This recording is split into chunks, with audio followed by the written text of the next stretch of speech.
Bonjour à tous et bienvenue dans votre émission Voyage en expertise sur la restauration collective.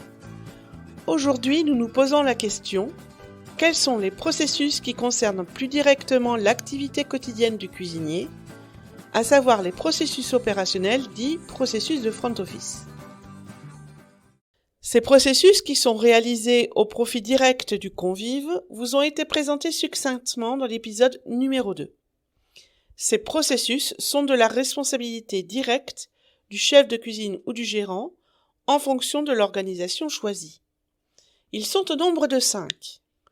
Le premier concerne plus particulièrement la gestion des denrées.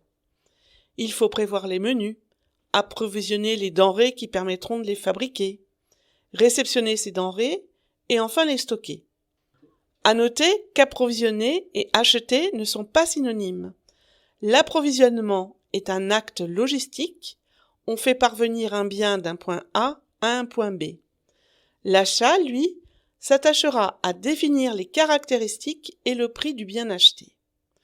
Dans les petites structures, bien souvent, achat et approvisionnement sont confondus. Dans les structures plus importantes, seul l'approvisionnement est à la charge du cuisinier.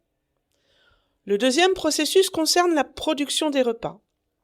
Il faut sortir des stocks les denrées qui seront cuisinées. Il faut ordonnancer le travail en cuisine, c'est-à-dire suivre la progression des recettes, on parle de plan de production, jusqu'à l'envoi des repas qui sera différent en fonction du type de production retenu. Liaison directe lorsque la cuisine est faite sur place, liaison froide ou liaison chaude. Le troisième processus concerne la distribution des repas, c'est-à-dire le service.